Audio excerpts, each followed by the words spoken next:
মা ভাত দাও। হ্যাঁ এই দেবো। এই আলুটা বলছিলাম তো, আজকে দেরি হয়ে গেছে। যে আলুটা বলতে গিয়ে দেরি হয়েছে। আজকে কি রান্না করেছো? আজকে তুই তো বলছিস আমার লাল ঝোল কিছু ঝাল লাল কিছু খেতে ইচ্ছে করছে না, শুধু সিম্পল। এমনকি আলুটাতেও লঙ্কা দিতে দিলি না, পেঁয়াজ দিতে দিলি না। গরমের জন্য। গরমের জন্য আমাদেরও সব আজকে ভাতের চাল এত কম করে নিয়েছি, মানে এ কি বলবো, 4 জনের 300 চাল নিয়েছি। তাহলে 4 জনের 400 চাল নেওয়া হয় 100 করে।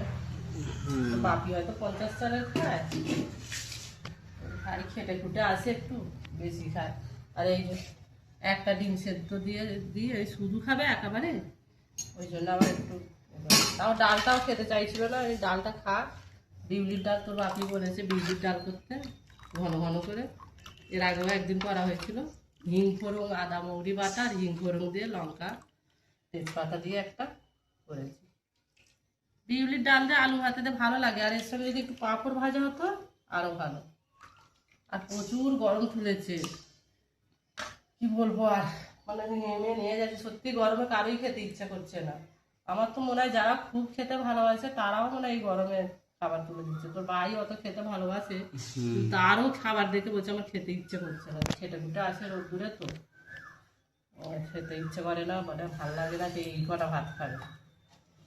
এনে তো খা। আর এই যে তোর টিফিনে তুই বলছিস যে একটু আলু ছেঁচকি করো, তোর বাপি একটু নিয়ে গেছে, তোকে একটু দেবো, আমি একটু খাবো টিফিনে। আর আমাদের ডিমগুলো একটু কষা করবো টমেটো টমেটো পেঁয়াজ দিয়ে, মানে তোর ভাই আবার খাবে না। ঠিক আছে। হ্যাঁ খা।